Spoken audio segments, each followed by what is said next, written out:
Okay, we're going to continue with Chapter 4, talking about cellular recovery from injury.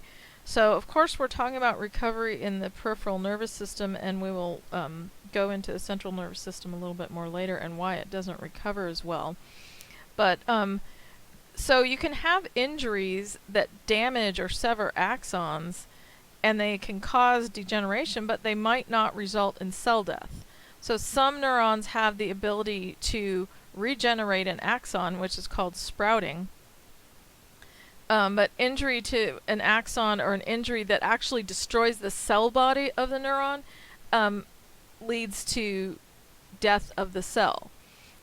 You can recover function from cell death, but that involves some functional reorganization of the nervous system. So we're going to look at a couple of diagrams. So this is a diagram of sprouting. So before the injury, you have the presynaptic neuron and the postsynaptic neuron. There are two sets of them here. In this injury, one of the presynaptic neurons was damaged or destroyed, and it caused death of the cell. The neighboring presynaptic neuron actually sprouts off and joins with the second postsynaptic neuron and regains function through that sprouting, which is kind of neat. In the second example, same thing, two presynaptic neurons, two postsynaptic neurons. One postsynaptic neuron dies, and there's damage to the axon of the presynaptic neuron. That axon, actually, because the cell didn't die, that axon sprouts, regenerates, and forms a new synapse with the first postsynaptic neuron. So you can have that sprouting if the cell isn't completely destroyed. Destruction of the cell body usually causes cell death. It's hard to recover from that because there's nothing to grow back. You can recover function from cell death by having some functional reorganization of the nervous system, and we'll talk about that a little bit too. So there are different kinds of axonal injuries. There's a type of axonal injury that's called Wallerian degeneration. This is a common form of cell death. A lot of times they do not know what causes it.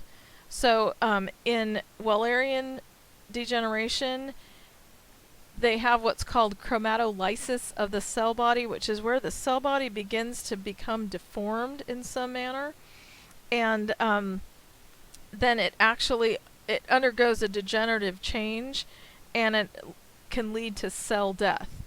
You can also have myelin degeneration or an axon lesion that causes that cell to eventually die. So sometimes there's no reason that they know of that causes this Wallerian degeneration. I've attached a link to a research article about it where they've proposed a couple of mechanisms, but it's almost a pre-programmed cell death in some cases, and they don't know why it happens. So in Parkinson's, for example, the cells that create dopamine in the brain are dying off, and so you have less dopamine available for your motor systems and a lot of the other things that dopamine does. And they don't know why the cells are dying off, but there they are, they're dying off. And so this is just one of the processes that they go through. So with the sprouting, a recovery from peripheral nervous system lesions, the degenerated target attracts side sprouts from undamaged axons. So the target cell is starting to die or degenerate, and it gets side sprouts from undamaged axons that are eventually going to take over its job if it dies. So in regenerative sprouting, the injured axon, so in that one the axon dies and the other cells around it take over its job. In regenerative sprouting, the injured axon actually sprouts new axons or side sprouts that form new synapses with undamaged neurons. So in one of them you get cell death, and one in collateral sprouting, regenerative sprouting, the injured axon forms new sprouts. So there is a nerve growth factor that's secreted by Schwann cells, and it occurs mostly in the peripheral nervous system because that's where the Schwann cells are, that allows functional regeneration of the nervous system. So when nerves are injured either by trauma or surgery, for example, they recover about 1 millimeter a day, or about 1 inch a month. So frequently you'll have people in the clinic after orthopedic surgery, and they'll say, you know, it's numb down here underneath the scar. And they will get it back over time. I have an old incision scar that's probably getting near on 30 years old now, and it I still have some numbness underneath it, and the sensation still comes back after all these years. And so that 1 millimeter a day, it could take a really long time depending on the area affected. In the central nervous system, on the other hand, damage tends to be irreversible because we don't have that nerve growth factor like we have in the peripheral nervous system. That's one of the factors. Central nervous system neurons cannot regenerate axons, and there is actually a neurite outgrowth inhibitor, which its nickname is NOGO, which is kind of appropriate. Oligodendrocytes release that NOGO, and it prevents axon recovery in the central nervous system. So there's drug research going on that's trying to block that NOGO to aid in central nervous system recovery. So that would be a really big breakthrough if they came up with something like that. So again, central nervous system lesions tend to be irreversible because we don't have that nerve growth factor, and they can't regenerate their axons.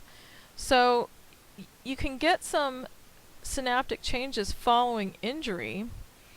For one thing, when you have edema, so in the first picture here, that blue bubble, it is representing edema. It's actually causing some compression on the nerve, and it's reducing that synaptic effectiveness. So because the nerve's getting compressed, the exoplasmic transport's not working, you're not getting neurotransmitters down to the synapse. Once the edema is removed, the swelling goes down, the synapse becomes more effective. So that's sort of a reversible change. The denervation hypersensitivity actually forms new receptors. So when you get to a point where an area is denervated, the nerve cell's actually gone and dead or destroyed beyond repair, you can form new receptors with sprouting, like we talked about before, and that area can actually become hypersensitive because you're getting twice the amount of input from the same neuron. So you can also get hyper effectiveness because of neurotransmitter accumulating in the undamaged axon terminal, and it unmasks silent synapses. So you can either get it from sprouting or from accumulation of neurotransmitter in the undamaged terminal. So there can be some big changes that go on after injury, and the changes in your nervous system might not revert back after the injury heals, and that can be the cause of some of the chronic pain syndromes that we see frequently in the clinic, and we will talk about in more depth in Chapter 8. So we talked about how functional reorganization as a recovery. This happens a lot more in the cerebral cortex than the sprouting. Sprouting tends to happen in the peripheral nervous system because you have that nerve growth factor and you don't have the inhibiting factor. But in the cerebral cortex, you can recovery from things like stroke and other central nervous system issues often involve functional reorganization where one part of the cerebral cortex takes over a job that didn't previously do. Because you're stimulating it in a different way. So that's one of the reasons why it takes longer to rehabilitate a neurological injury if you're trying to reorganize the cerebral cortex, is you're trying to basically do a whole new set of learning, a whole new set of synapses. You're basically training a new area to work that didn't work before. So having plasticity in the cerebral cortex and that ability to reorganize is probably the reason that people can recover after a stroke. But that reorganization can take years, and you have to continue to stimulate that. A lot of times, and then also, as I was talking about earlier, reorganization after a nerve injury can be a factor in some of the chronic pain syndromes, because you get these hyper-affected synapses that are giving you more feedback than you originally had, and other reorganization that can cause chronic pain. So sometimes what I'll say to people is, say your leg was affected and it's an upper motor neuron thing after a stroke in the central nervous system. So the brain and the foot used to be friends, and now they unfriended each other, and the brain's trying to contact the foot and trying to contact it, but the foot's not listening, and it has to keep sending friend requests and keep sending it until finally the foot recognizes it and refriends the brain. So that's my silly analogy for that one, but it can be quite a process, and it can be quite frustrating, frankly, for the person who's undergoing it. So the cortical areas have to adapt to changes in sensory input. So and then they have to actually reassign that input to other areas. So for amputees, this is often the case because there was an area in the little picture. It kind of shows you get that third finger amputated. There was an area in the brain that was assigned just to that third finger, and now you're getting different sensory input, and so areas of the brain actually get reassigned to function in other areas of the body, and it takes a long time.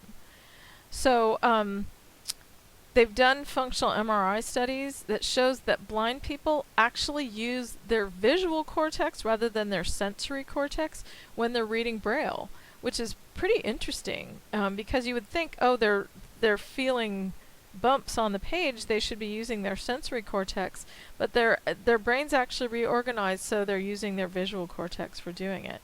And it's also been found that congenitally deaf people have enhanced peripheral vision. So that area in the temporal lobe where hearing was happening for people that never used that area gets reassigned to something else. So it's pretty neat that our brain can do that. It takes a long time, but the changes can be made over time. So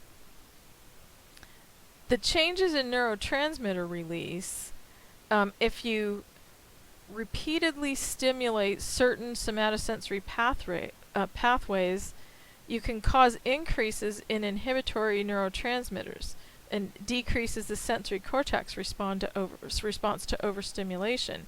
So it's the same way too. If you started wearing, let's just say you started wearing a gunny sack. I don't know why you would, but there you go. You start wearing a gunny sack every day, and at first it feels super itchy. But as you keep doing it, repeated stimulation of those somatosensory pathways, the mechanism by which it decreases your sensory response is it causes increases in inhibitory neurotransmitters.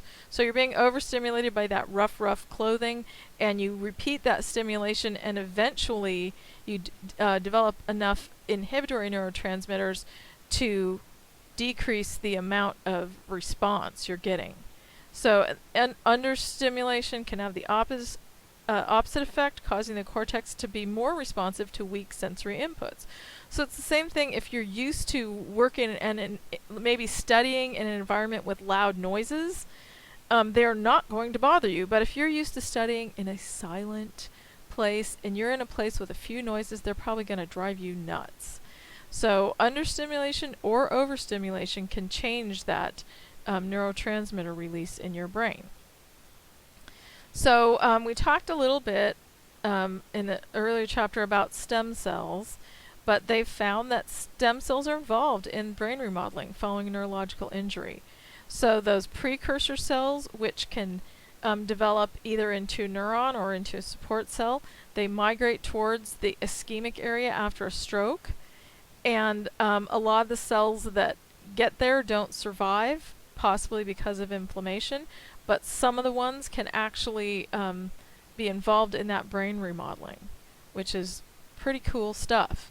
So we will go ahead and wrap this up, and in the next section, which will be the last section for neuroplasticity, we'll talk about the metabolic effects of brain injury.